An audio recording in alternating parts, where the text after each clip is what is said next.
Dans ce trouble du comportement alimentaire, je voudrais parler maintenant de l'entourage, mais aussi comment reprendre confiance dans la nourriture.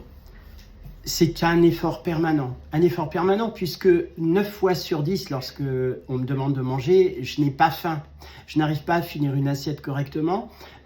L'entourage pèse aussi, c'est-à-dire que forcément, lorsque vous êtes accompagné dans la vie, eh bien, la personne qui vous accompagne, finalement, elle vit aussi cette problématique et cette angoisse de la nourriture.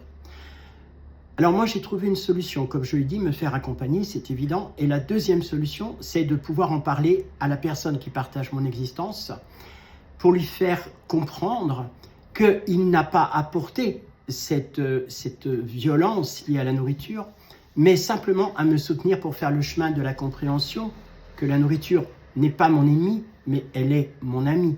Mais il me paraît très compliqué aujourd'hui, encore, d'où ces vidéos, de pouvoir faire la paix avec la nourriture. Chaque fois qu'un stress peut se présenter, de quelque nature qu'il soit, eh bien, le rapport à la nourriture revient.